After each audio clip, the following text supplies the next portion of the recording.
سے جو سوالات آئے تھے تو پوچھا گیا کہ ولایت کب تک رہے گی، ولایت کرامت کس کے لیے، تو کہا کرامت ولایت کے لیے، کہ ولایت کب تک رہے گی، فرمایا نبوت بند ہو گئی ہے، ولایت بند نہیں ہوئی، وہ قیامت تک رہے گی۔ اپنی اسی کتاب کا آخری فتویٰ لکھتے ہیں کہ قیامت تک ولایت رہے گی تو قیامت تک کرامت رہے گی۔ تو یہ عقیدہ جڑ لینا، کم سے کم اپنے اسلاف کو تو پڑھو، اپنے بڑوں کو تو پڑھو، جن کے نام سے تم اپنے آپ کو اپنے مسلک کا تعارف کرانے کی کوشش کرتے ہو اس کو تو پڑھو۔ میرے دوستوں بزرگوں، سیر الاولیاء میں یہ مسئلہ لکھا ہے، آگے پہ بڑھوں گا، اس میں لکھا ہے کہ شخص کا انتقال ہوا، اس سے پوچھا گیا تیرے ساتھ کیا حال ہوا، تو خدا نے کچھ نہیں پوچھا، بخش دیا۔ کا وجہ کیا تھی؟ کا وجہ یہ تھی کہ ایک دفعہ دریا کے کنارے میں وضو کر رہا تھا اور میرے آگے امام احمد وضو کر رہے تھے، مجھے یہ حیا آئی کہ میرے ہاتھ سے ٹکرا کر پانی امام صاحب کی طرف جا رہا ہے، میں ان کے احترام میں پیچھے ہٹ گیا اور میرے رب کو میری ادا پسند، اور کسی کو بھی شک ہو تو تذکرۃ الحفاظ میں آئے گا۔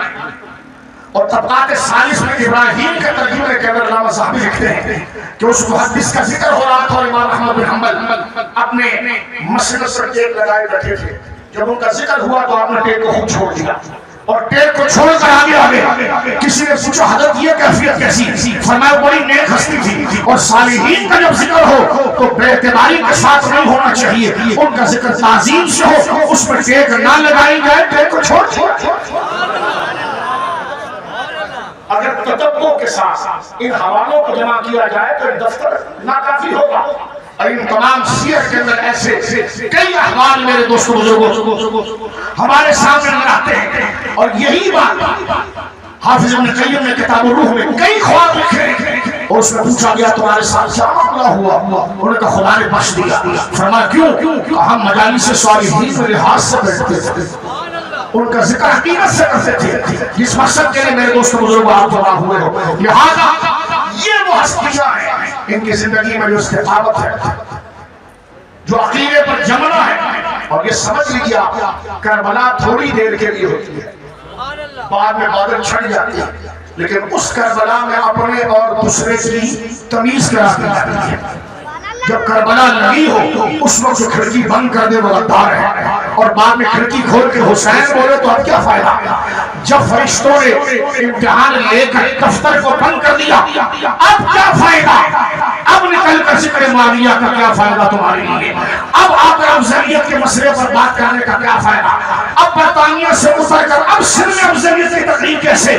جس وقت اس عقیدے کو پاؤں تلے روکنے کی سازش کی اور رمز کا تم نے راستہ دیا کہ جانو اس وقت تم ان کے معاون بنے، ان کے ساتھ آگے بڑھے، جب اس امت نے تمہیں دھتکار دیا اور خدا نے امتحان لے کر تمہیں ذلت کی طرف اور حق کو غالب کیا، اب دکانداری کے لیے دوبارہ صحابہ کی طرف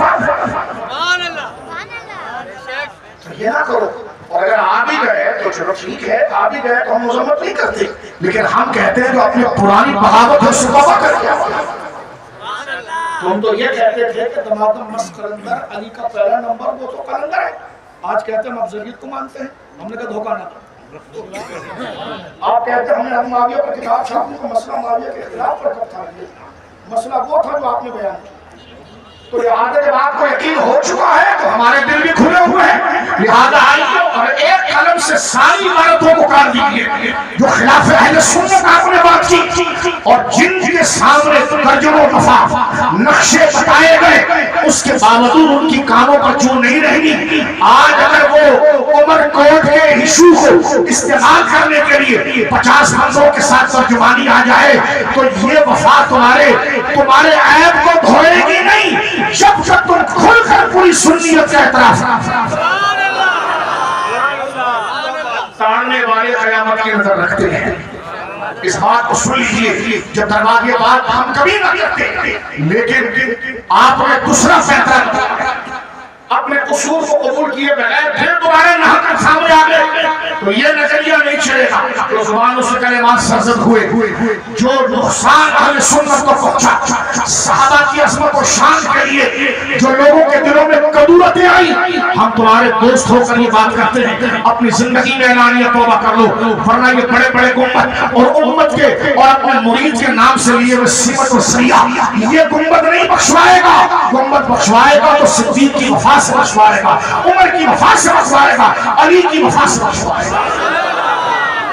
لہذا ہم کہتے ہیں خلف السلم کا پورے داخل ہونے کی کوشش کیجیے. اور بات یہاں پر ہم ختم کرتے ہیں. ایک آخری آیت میرے دوستو بزرگوں, جماعت صحابہ کے لیے کبھی دل میں عیب نہ لائے. یہ بات سمجھیں, یہ وہ عظیم جماعت ہے کہ جس کی عدالت اور صداقت کی ضمانت اللہ نے خود دی ہے. آج اگر کوئی بندہ کسی کو اچھا کہے تو بعید نہیں کہ کل وہ خراب ہو جائے. کسی نے کہا یہ بندہ اچھا ہے تو اس کو کہا کہ کل کیا ہوگا, کہ میں ضمانت نہیں دے سکتا. تو کہ کتاب لکھنے کا فائدہ کیا؟ اس نے کہا میرا علم جتنا ہے میں اتنی بات کروں گا. لیکن جناب رب جس کو اچھا کہے تو اس کو کسی ایک زمانے میں مقید نہیں کیا جائے گا. جس کی معلومات محیط ہے اس کی بشارت بھی حق کے ساتھ محیط ہے. ایک ہی آیت پیش کر کے میں بات کو ختم کرنا چاہتا ہوں. حضرت عبدالرحیم سکندری رضی اللہ مرقدہ نے اس عقیدے کی پاسداری کی, اس کی یاد دہانی کے لیے سورہ انفال ختم ہو رہی ہے. سورہ انفال ختم ہو رہی ہے. اس کی آخری آیت میں اللہ رب العالمین مہاجر اور انصار کا ذکر کر رہا ہے. میں کہنا چاہتا ہوں رافضی تجھے کسی بات کو سچ جاننے کے لیے طالب کیا معیار ہے؟ اگر تجھے خدا کی کلام کی زبان پر اعتبار نہیں تو سچ کو سچ ثابت کرنے کا کون سا میزان ہے؟ اگر خدا کی بات میزان حق تیرے نزدیک نہیں اور مورخ کی بندل بازیاں کنی مجلس کا ماتم اور متاع وہ تیرے لیے ہے تو خدا کے کلام کی کیا حیثیت رہ گئی. لیکن مسلمان یہ جانتا ہے اپنے نبی کے قول کو کہ جناب رسول اللہ نے فرمایا ان اللہ لا ينظر الى صورکم, اللہ تمہارے چہروں کو نہیں دیکھتا بل ينظر الى قلوبکم واعمالکم وفی روایت اخری نیاتکم, اللہ تمہارے دلوں کو دیکھتا ہے, تمہاری نیتوں کو دیکھتا ہے, اس عمل کے پیچھے جو منصوبہ ہے اس کو دیکھتا ہے. کوئی شخص کسی کو پگڑی اور داڑھی رکھ کر فراڈ کر سکتا ہے, خدا سے نہیں کر سکتا, کیونکہ میں اور آپ کسی کا ظاہر دیکھ کر متاثر ہوتے ہیں. خدا ظاہر ہی نہیں, اس کے پیچھے جو راز ہے اس کو دیکھتا ہے. چند منٹ کی بات غور کیجیے. بلوچستان میں کلبھوشن پکڑا گیا. کلبھوشن ایک ایجنٹ تھا, راہ کا پکڑا گیا. توجہ ہے, یہ ایشو دوبارہ سن لیجیے تاکہ ہمارے کچھ لوگ ان کو چھوڑنا چاہ رہے ہیں تو اس کورس کی برکت سے ہم دوبارہ تازہ کر دیں تاکہ عوام میں پھر حرارت آ جائے. توجہ ہے, کلبھوشن بلوچستان میں پکڑا گیا. داڑھی اس کے منہ پر تھی, پگڑی اس کے سر پر تھی, مسجد میں نمازیں پڑھتا تھا لیکن تھا ہندو. بلوچستان میں باقاعدہ ہم کوئی فارم نہیں رہے, یوٹیوب پر جائیے, بلاگر جائیے, رپورٹ جو آ چکی ہے, جو اس کے لیے رپورٹس آ چکی ہے کہ وہ ایجنٹ تھا, وہ ایجنٹ تھا پاکستان کے دشمنوں کو, اور اس نے بلوچستان کے اندر سازش کروائی, ہزاروں لوگوں کو مروایا. لیکن قربان جاتا ہوں شیر جن مرد پر جس نے کئی سال لگا کر اس کو ٹو کر کے پکڑ لیا. کبھی وہ بھکاری بنا, کبھی وہ ملنگ بنا, لیکن کلبھوشن کو پکڑ لیا. توجہ ہے, تو میں ان مردان حق علماء کو سلام پیش کرتا ہوں جو میں سنیوں میں گھسے ہوئے کلبھوشن کو پکڑا. اس نے الگ کارڈ رکھا, اس نے الگ کارڈ رکھا, الگ کارڈ رکھا. بات سمجھ لے گا, تم نے ہمارے خلاف بات کی. میں نے کہا کیوں جمن تو ایسا ہے, کہہ رہے نہیں. میں نے کہا چاہے بھی ہمارے ساتھ, ہم نے تو عوام میں بات چھوڑی, ہم نے تو ایک بات چھوڑی ہے. توجہ ہے, امام محمد رضا کو محرش کہنے والے خنزیر اور ملعون سن گئی بات. جن کے باپ دادا کے گنبد امام محمد رضا کے نام پر چڑھے, وہ کس منہ سے اس سے مسافہ کرتے. اس خطے میں لاکھوں سادات موجود ہیں لیکن جن کے گنبد چڑھے وہ فیضان امام محمد رضا. اور جس ملعون نے سکھر کی زمین پر بیٹھ کر امام احمد رضا کو محرف قرآن کہتے ہیں، کافر کرنا سنا۔ اس کے ساتھ دوستو یاری کچھ تو شرم باش اور کوئی یشو بلائے نہیں جائیں گے۔ یہ ہم جس مرد حق کے آستانے پر بیٹھے ہیں وہ حالات کی بھول میں نظریے کو نہیں بھولتا، وہ نظریے جو لکھ دیے جائے اس کے رجوع کا طریقہ مسئلے کو ڈیلے کرنا نہیں ہے۔ خدا سے